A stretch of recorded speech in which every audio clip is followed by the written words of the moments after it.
Assalamualaikum warahmatullahi wabarakatuh. Jadi hari ini kami dari kelompok 2 akan mempresentasikan tentang akuntansi aset tetap berwujud. Kemudian ini ada anggota kelompok kami. Yang pertama ada saya sendiri, Rizky Fauzi, absen 4 dengan akronim 49. Kemudian ada Sofia Nabila Irfai, absen 8 dengan akronim 143. Dan ada Kiliatul Ulia, absen 11 dengan akronim 154. Jadi, pengakuan aset tetap. PSAK 16 Revisi 2007 mengatur perlakuan akuntansi aset tetap agar laporan keuangan dapat memberikan informasi yang relevan mengenai investasi entitas pada aset tetap dan perubahan investasinya. Standar ini tidak berlaku untuk hak pengembangan dan sumber daya alam yang tidak dapat diperbarui, tetapi berlaku bagi aset yang digunakan untuk pengembangan hak tersebut. Kriteria pengakuan aset tetap yang pertama ada satu, besar kemungkinan manfaat ekonomis di masa depan akan mengalir ke entitas. Dan yang kedua, ada biaya perolehan aset dapat diukur secara andal. Kemudian ada biaya pengukuran biaya perolehan. Pengertian biaya perolehan aset tetap adalah setara dengan nilai tunainya dan diakui pada saat terjadinya kemungkinan pembayaran suatu aset ditangguhkan sampai dengan melampaui jangka waktu kredit normal, maka perbedaan nilai tunai dengan pembayaran total diakui sebagai beban bunga selama periode. Tetapi dikecualikan bila dikapitalisasi sesuai dengan perlakuan alternatif yang diizinkan PSAK nomor 26, yaitu biaya pinjaman. Menurut PSAK 16 Revisi 2007 memberikan kriteria atas biaya perolehan aset tetap yang harus diakui sebagai aset. Biaya perolehan aset tetap harus diakui sebagai aset jika dan hanya jika yang pertama, besar kemungkinan manfaat ekonomis di masa depan berkenaan dengan aset tersebut akan mengalir ke entitas. Dan yang kedua, biaya perolehan aset dapat diukur secara andal. Kemudian ada perolehan aset tetap. Yang pertama, perolehan aset tetap secara gabungan.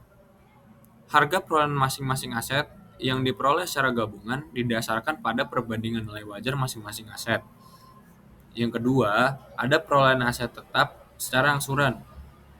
Terhadap aset tetap yang diperoleh secara angsuran, perlu diperhatikan mengenai kontrak pembeliannya, yaitu 10 kali angsuran. Biaya angsuran biasanya dilakukan setiap bulan.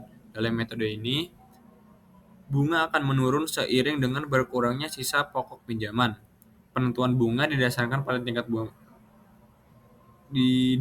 pada tingkat bunga efektif atau effective interest rate. Yang ketiga, ada perolehan aset tetap secara pertukaran. Menurut PSAK 16 Revisi 2007, suatu aset tetap dapat diperoleh dengan pertukaran atau pertukaran sebagian. Dalam pertukaran sebagian dapat dilakukan untuk suatu aset tetap yang tidak serupa aset lain. Biaya ini diukur pada nilai wajar aset yang dipertukarkan atau diperoleh, yang paling andal, sebanding dengan nilai wajar aset yang dipertukarkan setelah disesuaikan dengan jumlah setiap kas atau setara kas yang ditransfer.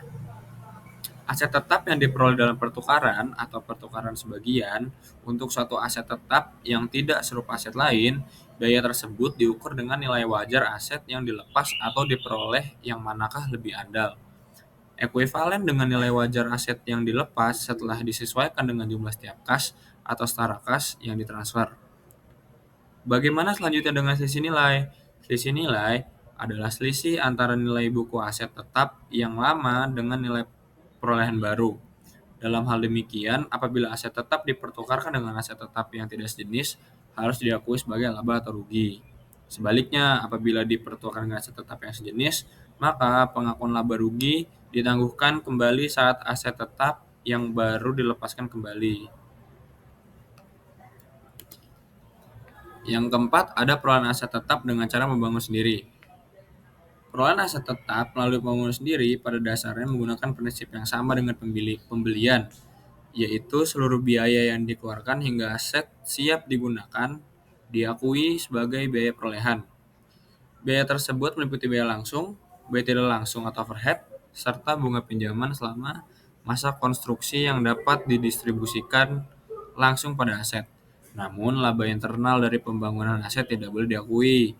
Begitu pula biaya abnormal seperti bahan baku terbuang atau tenaga kerja yang tidak efisien, yang harus dicatat sebagai kerugian periode berjalan. Yang kelima, perolehan aset tetap secara hibah, bantuan, dan sumbangan.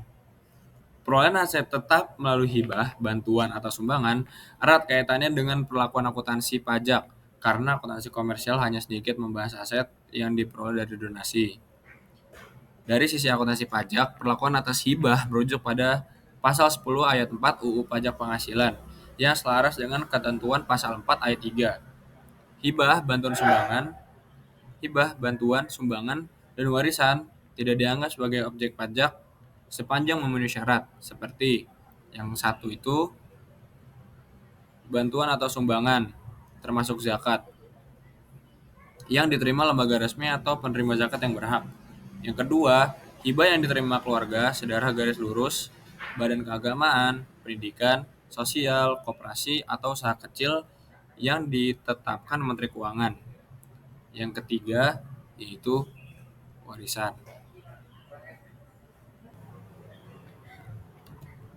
Selanjutnya ada penyusutan aset tetap.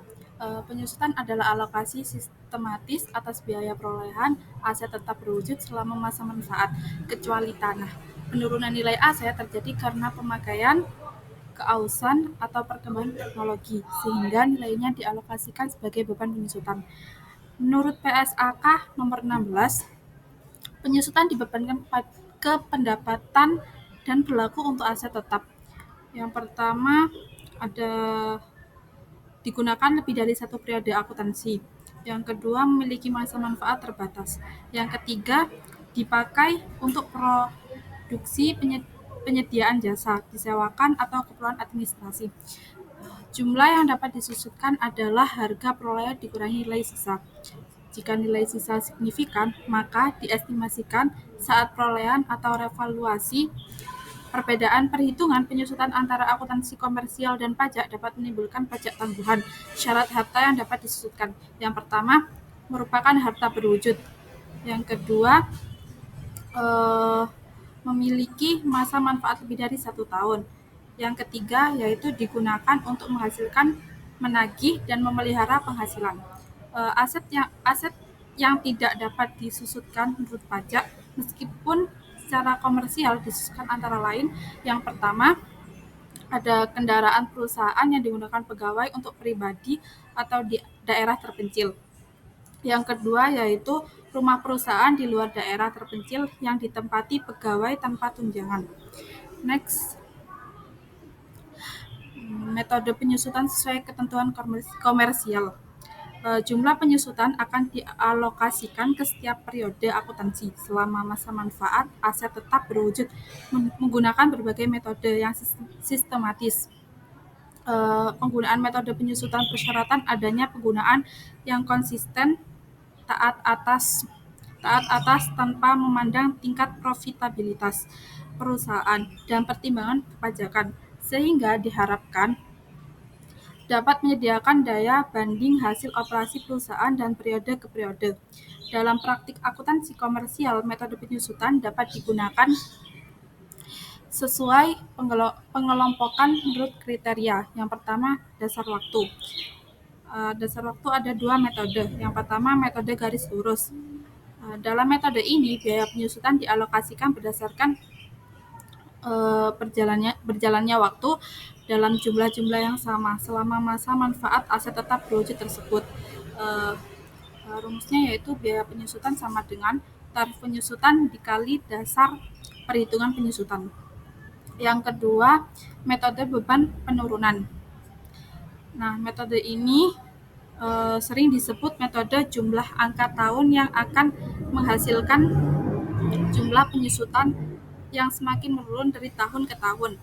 Rumusnya yaitu biaya penyusutan sama dengan tarif penyusutan kali dasar perhitungan penyusutan. Yang kedua, ada dasar penggunaan. Nah, ini ada satu metode, yaitu metode jam jasa. Pada metode ini, besarnya penyusutan dihitung dengan berdasarkan eh, dengan dengan pada teori bahwa pembelian aset tetap ditunjukkan dari jumlah jam jasa langsung dan dalam metode ini mengakui estimasi masa manfaat aset yang ditukar dalam jam jasa. Selanjutnya, metode penyusutan sesuai ketentuan perpajakan. Nah, aset tetap kecuali tanah akan makin berkurang kemampuannya untuk memberikan jasa bersamaan dengan berlakunya waktu. Jumlah yang dapat disusutkan dialokasikan ke setiap periode akuntansi selama masa manfaat aset dengan berbagai metode yang sistematis dan diterapkan secara konsisten atau taat asas tanpa memandang tingkat profitabilitas perusahaan dan pertimbangan perpajakan agar dapat menyediakan daya banding hasil afiliasi perusahaan dari periode ke periode. Penyusutan dapat dilakukan dengan berbagai metode yang seperti yang telah dijelaskan pada uraian terdahulu. Eh, Metode penyusutan menurut ketentuan perundang-undangan perpajakan sebagaimana telah diatur dalam pasal 11 Undang-Undang Pajak Penghasilan ada dua. Yang pertama, metode garis lurus atau metode saldo menurun untuk aset tetap berwujud bukan bangunan. Yang kedua yaitu metode garis lurus untuk aset tetap berwujud berupa bangunan.